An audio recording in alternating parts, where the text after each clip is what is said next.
সম্প্রতি মাওলানা গিয়াসউদ্দিন তাহরির একটি আলোচনার অংশবিশেষ সোশ্যাল মিডিয়াতে ব্যাপকভাবে ছড়িয়ে পড়েছে। ওই আহমদুল্লাহরা এরকম করে, এরা মুনাফিক।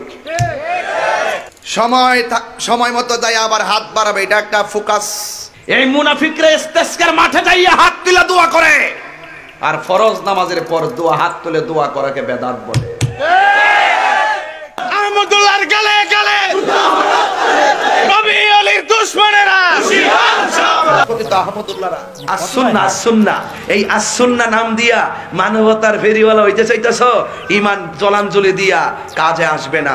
48 ঘন্টার ভিতরে মাপ চাও, আনালে আন্দোলনের দুর্গ গড়ে তোলা হবে। এখনো সময় আছে, ক্ষমা চেয়ে নাও। কথা বলেন ঠিক না? বাস আপনার জন্মে ঠিক আছে। চেতাইস না পাগলা, চেতাইস না বাপ রহমদুল্লাহ। আমি আবারও জাল করিতে বলি, ওইলে আমারে বুঝাই আমনের দলে নেন, নাইলে আপনি বুঝছে আমরা দলে আসেন, আর ধাক্কাধাক্কি করেন না। সম্প্রতি মাওলানা গিয়াসউদ্দিন তাহরির একটি আলোচনার অংশবিশেষ সোশ্যাল মিডিয়াতে ব্যাপকভাবে ছড়িয়ে পড়েছে। আল্লাহর দন রাসূলকে দিয়া গেলেন আল্লাহ গায়েব হইয়া, আল্লাহর দন রাসূলকে দিয়া গেলেন আল্লাহ গায়েব হইয়া, রাসূলের ধন খাজা পাইয়া শুইয়া আছে আজ মেরে কেউ ফিরে না খালি হাতে, খাজা তোমার। গানে গানে এখানে তিনি যে কথাগুলো বলেছেন, এই কথাগুলো যদি একজন ইমানদার মানুষ বলেন, বিশ্বাস করেন, তাহলে তিনি সঙ্গে সঙ্গে বেঈমান হয়ে যাবেন, সঙ্গে সঙ্গে তিনি ইসলাম থেকে খারিজ হয়ে যাবেন। তার সঙ্গে আর একজন মুশরিকের, একজন হিন্দুর কোনো পার্থক্য থাকবে না যদি তিনি এই গানের কথামালাগুলোকে বিশ্বাস করেন। কারণ এখানে সুস্পষ্টভাবে আল্লাহর সঙ্গে শিরকে আকবর হয়, বড় শিরক হয়, এরকম কথা রয়েছে। এখানে বলা হচ্ছে যে আল্লাহর ধন রাসূলকে দিয়ে আল্লাহ গেলেন গায়েব হইয়া। আল্লাহর ধন যদি রাসূলকে দিয়ে আল্লাহ গায়েব হয়ে থাকেন, নাউজুবিল্লাহ, তাহলে সেক্ষেত্রে তার বিবরণ তো কোরআনে থাকবে, তার বিবরণ তো রাসূল আকরাম সাল্লাল্লাহু আলাইহি ওয়াসাল্লামের কোনো হাদিসে থাকবে। অথচ কোরআন হাদিসে এরকম কোনো কথা তো নাই, বরং হুবহু এর বিপরীতটি কোরআনে রয়েছে অত্যন্ত পরিষ্কারভাবে, স্পষ্টভাবে। সূরা আনআম সহ কোরআন কারীমের 2 জায়গায় আল্লাহ রাব্বুল আলামিন বলেছেন তার রাসূলকে নির্দেশ দিয়ে, কুল লা আকুলু লাকুম ইনদি খাযাইনুল্লাহ ওয়ালা আ'লামুল গায়ব। হে রাসূল, আপনি বলে দিন মানুষদেরকে, আমি কখনো তোমাদেরকে এই কথা বলি না যে আল্লাহর ধনভাণ্ডার আমার কাছে আছে এবং আমি গায়েবও জানি না।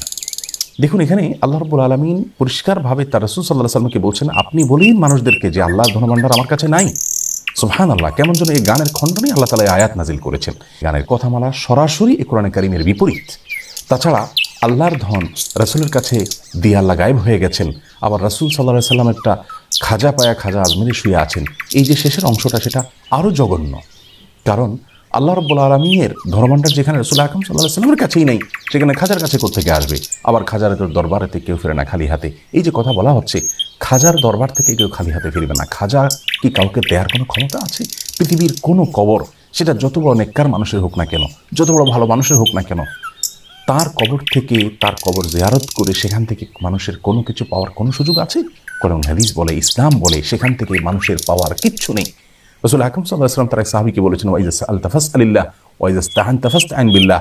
কিছু চাইতে হলে আল্লাহর কাছে চাইবে, কোনো সাহায্য চাইতে হলে আল্লাহর কাছে চাইবে। কোনো কবর, কোনো মাজার, এখানে গিয়ে কোনো কিছু চাওয়া যাবে না। প্রতিদিন আমরা সালাতের প্রত্যেক রাকাতে সূরা ফাতিহা তেলাওয়াত করে থাকি, সেখানে আল্লাহ আমাদের শিক্ষা দিয়েছেন বলার জন্য, ইয়াকা না'বুদু ওয়া ইয়াকা নাস্তাইন। হে আল্লাহ, আমরা আপনারই শুধু ইবাদত করি এবং আপনার কাছেই শুধু সাহায্য চাই। তার মানে সাহায্য আল্লাহ ছাড়া কারো কাছে চাওয়া যাবে না। সেখানে খাজার দরবার থেকে কেউ খালি হাতে ফিরে না, সেখানে যে চাওয়ার জন্য আমাদেরকে নির্দেশ দেওয়া হচ্ছে, নির্দেশনা দেওয়া হচ্ছে।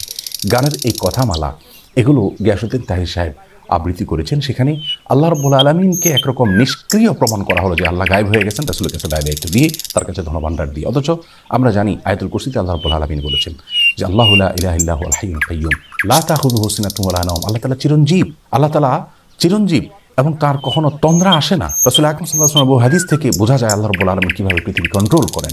কোরআনে কারীমে আল্লাহ বলেছেন ইউদাব্বিরুল আমর, আল্লাহ রাব্বুল আলামিন সমস্ত বিষয়গুলোকে কন্ট্রোল করে, নিয়ন্ত্রণ করে, সবকিছু আল্লাহ তাআলার হাতে।